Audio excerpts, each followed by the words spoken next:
Thank you everyone for joining us for our scholarship for continuing education workshop with our career exploration activity.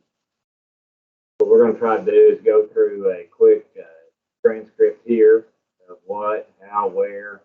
So we want to give you an opportunity to see that and understand what we're kind of talking about. And I know it's near Christmas time here, and some of y'all may even do this after Christmas. So we wanted to give y'all the opportunity to kind of look at it and see some of the things that we're going through as far as that. So you should be able to see, hopefully, our scholarship slideshow here that we put together. We want to kind of talk a little bit about it and maybe get a few other things as this as well. Again, some of this may gear towards some of the 4-H scholarships that's due February 15th, but overall it's kind of the same aspect, same kind of a thing to think about and go through, but we want y'all to kind of be aware of some of those things coming up or have already kind of come up and things to work on. Scholarship basics, basically, you can't get them if you don't apply. There's several scholarships each year that go by that people just don't apply for that, never get handed out. And, don't be afraid to apply for some of those. This is money that you can get for someone to pay you to go to school. Thinking about it that way, you're trying to reach out to people who want you to get an education. They're going to try and benefit you to get your education. Exactly. Of course, your scholarship things you have to look at is what's it going to cost me to go to school. You can kind of see there, we've talked about anywhere from $1,500 on up to $24,000 or more for your private schools, depending on where you go to. So scholarships are a very, very important part of this deal. Even if you do go to technical school or some kind of a training school, you're still going to have some costs with that. And there are some different scholarships and or grants that you can chase too as well as that. So again, when you're filling out these scholarship applications, make sure you fill them out correctly to the details that they're wanting on. So a big part of something that you have to do for any scholarship or to go continue your education past high school is you need to fill out a FASFA. This is a part of the federal grant form which helps with federal student aid, but everybody has to fill out a FAFSA. This can be found at studentaid.gov, and it covers what you've been doing over the last few years, but it also covers your parents. And so having that all detailed out in this document, and you do need to fill this out on a regular basis. So making sure you fill out the FAFSA and keep that information as safe as possible is very important. Right, and what you'll do with this is once you fill it out for yourself, and this might be a parent because we as parents help our kids get there. That's fine too, but keep in mind that the child will have to have a FAFSA application, and then the parent basically has to have a FAFSA account set up as well, because you're going to merge your income tax with the FAFSA account via online. Now, there's other ways to do it. You type in all the information, but the easiest thing to do is be able to share it from the IRS website. It works out pretty smoothly that way. It's a quicker process. But keep in mind, you will have to have a student application, basically, a parent application portal set up as far as that goes. You share that. Very important. And you'll usually know within, a week, 10 days is pretty quick on some of these. Now we're getting the time of the year maybe a little more loaded down, but again, you have to fill these out annually, even when you are in college and or technical schools. So that way you keep applying for grants or scholarships along with it. So what types of scholarships are out there? You have our local scholarships that might come through organizations throughout the community. The TEA, Texas Extension Education Association, has a scholarship. There are businesses around town that have scholarships. There are organizations around town that have scholarships. The schools may provide different scholarships through the schools you're wanting to go to. They may have that. Businesses, churches, different regions, state organizations. There might be private scholarships out there, and Then, of course, there are national and corporate scholarships. These would be like Walmart scholarships or Target or the AARP. They would have different scholarships for members and organizations and people out there. So this takes time, but it's just like any job. If you're wanting to get the money, you have to get out there and look for it. You have to take the time to do it. Right. So not everybody's meant to go to college and be a professional sports player or whatever. So we're trying to get you there via academically and just try to get you, even if you have to go to a junior college and start there before you go to 4-year college or a technical school, they're all there to help you in scholarship application transfer around you. So what type of scholarships are out there? And this kind of goes towards not only everybody, but it also relates back to 4-H as well. We want to kind of throw that in there because I know a lot of you will probably 4-H families, 4-H kiddos, parents watching this. But, you know, the typical 4-H scholarship that everybody applies for is the baccalaureate. And you fill it out, and it's due February 15th, and it's all online now. There are also the technical ones as well that you fill out through 4-H, and it's detailed as well. It just is not as detail-oriented as what's baccalaureate. Then you have your collegiate scholarship.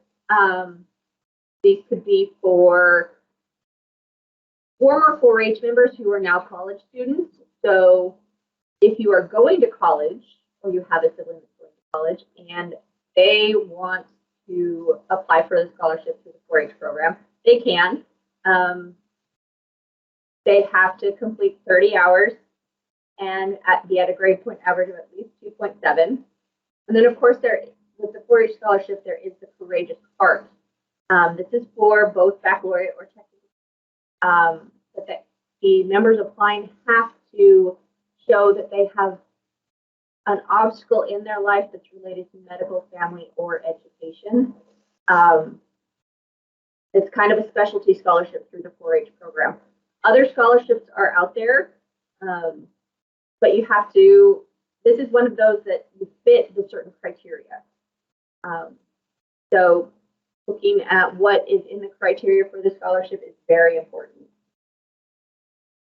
Preparing for college, you know, if you hadn't been looking, start looking now. Now, if you're a senior, you may have limited resources, or maybe you've already applied to some of those schools, and that's fine.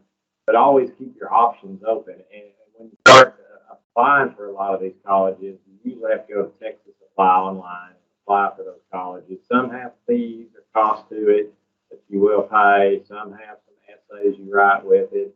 You know, wherever you're looking at, just kind of start looking at those. And if you get a chance to go down and make a visit, go do that as well. So, you know, I mean, something to keep in mind, you know, you have to kind of keep going the way you want to go. Maybe you start college with a certain degree plan. Maybe you change. That's fine. We understand. Everybody does it, I think. But, you know, make those visits as much as you can. See the admission office, financial aid, etc. Make your visit worthwhile. So there are some myths and truths about financial aid. Myth 1, my parents make too much money, so I would never qualify. That is a myth. The truth is that anybody can receive financial aid. Number 2, only people with a perfect GPA get scholarships. That is not true. There are scholarships that are based on, not on your GPA, but are on what you're going into. What career do you want to have? Things like that. Another myth, you can only get financial aid if you pay someone to help you find it. No, that is not the truth. You can always get more financial aid by building positive relationships with a financial aid office, but you don't have to pay anyone to help you. Yeah, I mean, and some of the truths are even a millionaire can receive financial aid. I don't know many millionaires that are looking for it, but yes, they can indeed look for that and get that. Scholarships are not always awarded, again, based on your GPA. You know, if they look at your background, your merit, what you had to prove, you know, what your life story is, so to say. And that's sometimes where those essays come into play when you fill out those essays as well. And again, you know, you don't always have to keep going in the direction and stumbling and paying somebody to do your work for you. Although some of those guys can get it for you, there's other ways to look in the time of the internet. And something you can find it on your own, sure. So what do we need to complete applications? Especially with the 4-H scholarship, your record book helps. It will help you complete all the forms. It will help you complete each of the sections, and start early. Start when it opens, because it does take time. There are parts of it that take time. And let us read through some of those if you need to. We'll be glad to help you. And we do have copies of other 4-H scholarship applications that have been sent in. Let us try to help you out. So also get on the 2022 Texas 4-H Opportunity Scholarship Application Guidelines and Examples. Make sure you are looking at what you actually have to have on the paperwork. You do need your official high school transcript with either a school seal or original signature of your counselor or principal. This takes time, so if you plan to apply, get in and talk to your counselor. They can't get it next day for you usually. Want to get it might get backed up. Right, and keep in mind that, we do have in here SAT and ACT test scores. A lot of the colleges now have gone away from those simply because of the COVID issue. But be sure to check into some of those applications or scholarships. What are they wanting from you? And if you've taken the SAT or ACT, generally your high school transcript will show that latest test on there.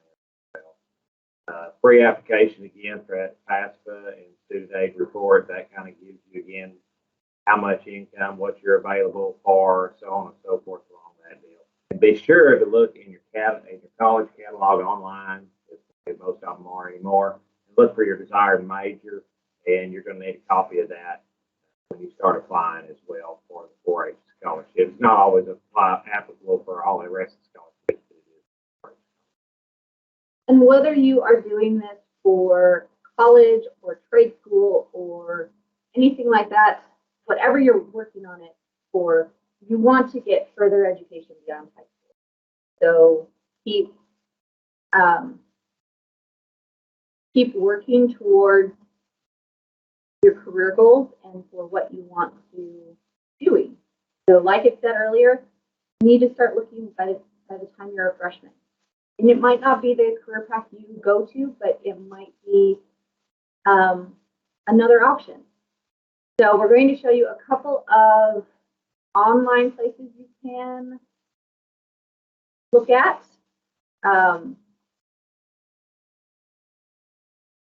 So here is this is a website called FastWeb, and it is a spot where you can find different scholarships, correct? Yes, so it's a place where you go into scholarships called FastWeb. Again, if you look at it, you can see these are the current ones, I guess, available to the end of the month. Usually you can go in there and look when some of them are due. If you're looking for certain types or if you're geared towards certain majors, that helps too as well. You can kind of see some in there, like there's $2,200 roughly worth of no essays scholarship, Sally Mae scholarships, you name it, it's in there as well. So kind of look at that.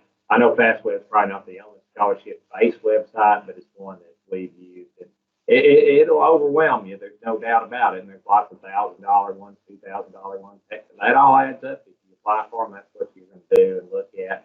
But again, you can kind of see where you want to be. And, like you said, $20,000 scholarship for Foot Locker. I guarantee you there's a lot more probably applying for that one, applying for, one of these $1,000 Skindler scholarships for niche. So keep in mind, sometimes maybe you can get a bunch more added up. Maybe more paperwork, maybe more computer work, but something to look at as well. All right, we talked about FASFA. I wanted to show you what that website looks like real quick. Here it is. It's pretty simple, straightforward. Again, you'll have to create a username, and sometimes it'll recognize your username, or it may be a username already used, or you may have to use your email, mobile phone, whatever the case may be. Here's your password, create account. You'll be good to go from there. Again, child or youth, student, I guess I should say, will have to create an account, and you as a parent will have to create an account, and because you'll you'll end up having to merge again your IRS form back into that really merges quite nicely. So other than that, that kind of gives us a handful of kind of what we're looking at and what we're trying to do and we're helping you guys with. If you have questions, just let us know and we'll be glad to try to help you out where we can. Have a good day.